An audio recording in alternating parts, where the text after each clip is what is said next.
Many years ago, a wise man stood before his people and said, "A fool gives full vent to his spirit, but a wise man quietly holds it back." Proverbs 29:11. I never quite understood the weight of that scripture until I learned the hard way. I once had a friend who spoke of his dreams to anyone who would listen. He shared his plans, his hopes, and even his weaknesses. And every time he did, he found himself facing unexpected opposition, jealousy, and discouragement. One day he looked at me and said, "Billy, I don't understand why I keep failing." And I told him, maybe it's because you keep giving your plans away before they take root. There is something powerful about holding things close to your heart. We live in a time when people are encouraged to overshare, to express every thought, every emotion, and every detail of their lives with the world. Social media has made this easier than ever. With just a few taps, we can tell people what we're thinking, where we are, what we're planning, and what we're struggling with. But the question is, should we? When you reveal too much about yourself, you lose something valuable. You lose the ability to control the narrative of your life. You lose the sense of mystery that draws people to respect you. There is a reason why the greatest leaders in history have always carried an air of quiet strength. They did not feel the need to explain themselves at every turn. They did not feel pressure to share every thought that crossed their minds. They understood that power is not always in what you say, but in what you withhold. Look at the life of Jesus. He walked among men, he healed the sick, he preached to thousands, but he never made himself fully known to just anyone. There were times when he spoke in parables, revealing deep truths only to those who truly sought to understand. Even when he performed miracles, he sometimes told people, "Tell no one what has been done." Why? Because he understood that not everyone needed to know everything. He knew that timing mattered. He knew that some things had to remain between him and his Father. Think about this. When a farmer plants a seed, he does not dig it up every day to show the world how it is growing. He leaves it in the soil, hidden, protected, until the time is right for it to break through the ground. If he exposes it too soon, it will wither and die. In the same way, many of us have lost the fruit of our potential because we have exposed it too soon. We have spoken too quickly, revealed too much, and allowed the wrong people to handle what God was still nurturing in us. Some of the most respected and influential people in the world are those who say little but accomplish much. When you walk into a room, do you need to tell everyone who you are and what you've done? Or does your presence alone carry weight? There is strength in letting people wonder, in letting your actions speak louder than your words. There is wisdom in keeping certain things private, in allowing time and results to reveal what words cannot. We must learn to discern the difference between transparency and wisdom. There is a time to share and there is a time to remain silent. There is a time to express your heart, and there is a time to guard it. Many have fallen not because they lacked talent or ability, but because they lacked discretion. They spoke their plans before they were fully formed. They trusted people who were never meant to hold their secrets. They invited unnecessary battles simply because they did not understand the power of silence. Even in personal relationships, this principle holds true. Not everyone deserves access to every part of you. Not everyone has earned the right to know your fears, your dreams, your struggles. Some people listen not to help but to gather information they can use against you. Some people will celebrate you to your face but undermine you behind your back. When you are too open, you give these people a map to your vulnerabilities. But when you practice restraint, when you choose your words carefully, when you share only with those who have proven their loyalty, you build a fortress of strength around your life. The world teaches us that being an open book is a sign of confidence. But I tell you, true confidence is knowing what to reveal and what to keep sacred. True confidence is walking in such assurance that you do not need constant validation from others. When you hold some things back, you create space for God to work in your life without interference. You allow Him to shape your future without unnecessary opposition. You give yourself the freedom to move in silence, to grow in secret, and to emerge in strength. If you find yourself struggling with the need to explain yourself, to be understood, to share every thought, I encourage you today, step back. Ask yourself, does this need to be said? Does this need to be shared? Is this the right person to know this part of me? Because the moment you begin to guard your words, the moment you begin to hold back what is sacred, you step into a new level of wisdom, strength, and authority that cannot be taken away. The Bible tells us in Proverbs 4:23, guard your heart, for everything you do flows from it.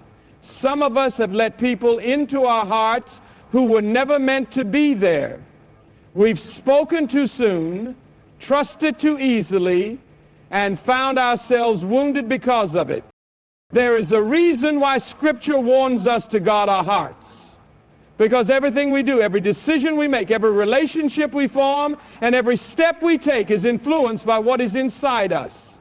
If we allow just anyone access to our hearts, we risk letting in the wrong voices, the wrong opinions, and the wrong influences that can shape our destiny in ways we never intended. Many people are struggling today, not because God has not blessed them, not because they lack talent or calling, but because they have allowed the wrong people to have too much access to their thoughts, emotions, and plans. Jesus himself knew when to speak and when to be silent.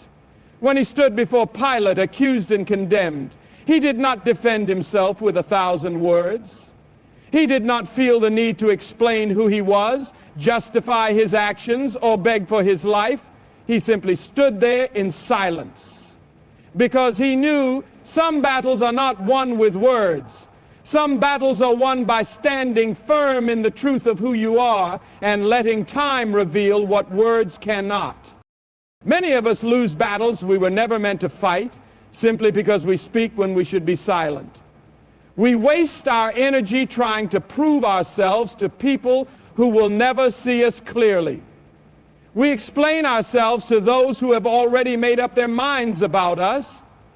We give away too much information, thinking that if we share more, people will understand us better. But the truth is, not everyone deserves an explanation. Not everyone has earned the right to know your heart. And not everyone will understand, no matter how much you tell them.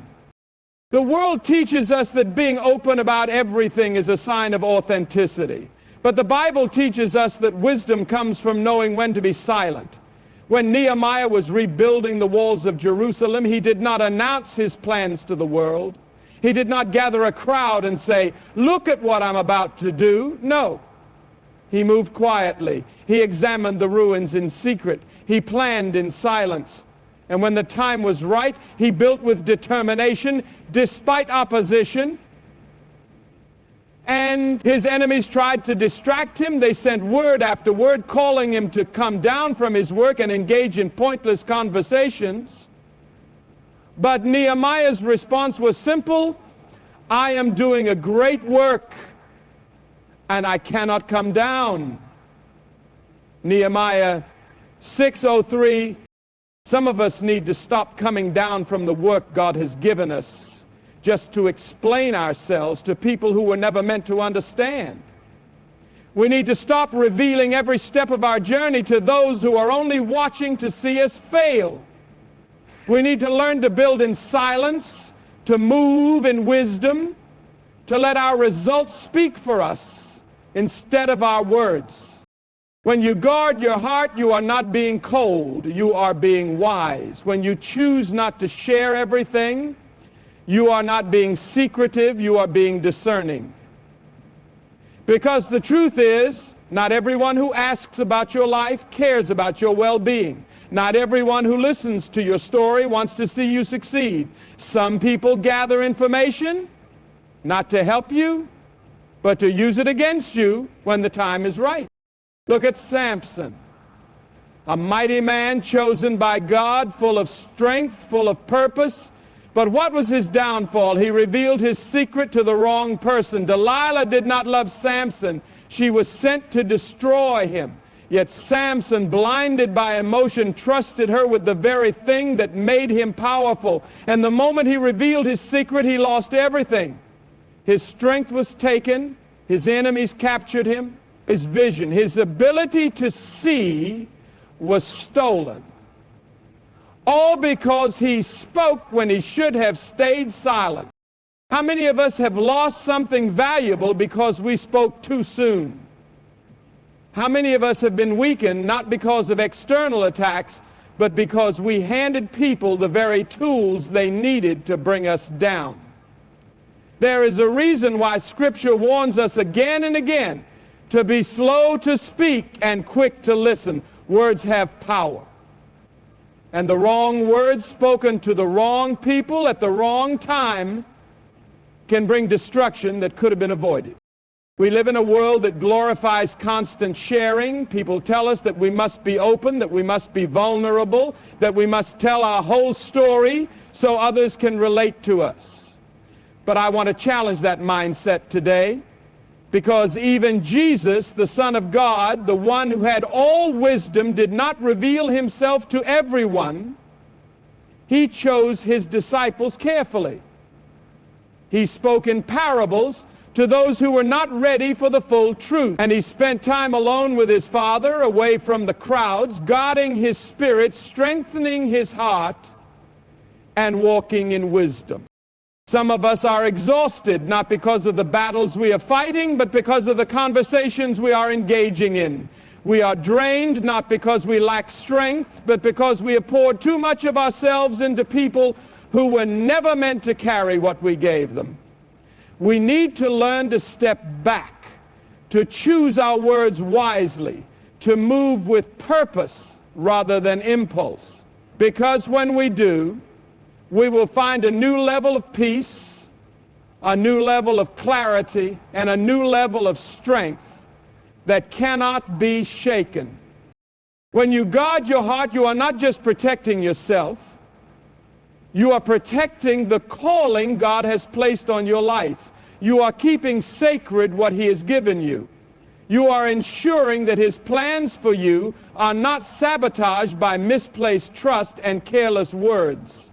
And when you learn to do this, you will walk with a strength and confidence that does not need constant validation from others, because you will know deep in your heart that you are moving in wisdom, in purpose, and in alignment with God's plan. My friends, I want you to leave here today with a renewed understanding of the power of discretion. Not everything in your heart needs to be spoken. Not every dream needs to be announced. Not every struggle needs to be shared.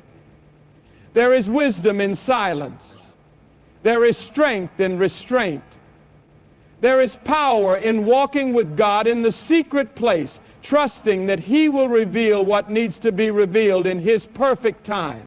Some of you have wondered why doors have closed, why people have turned against you, why battles have arisen unexpectedly.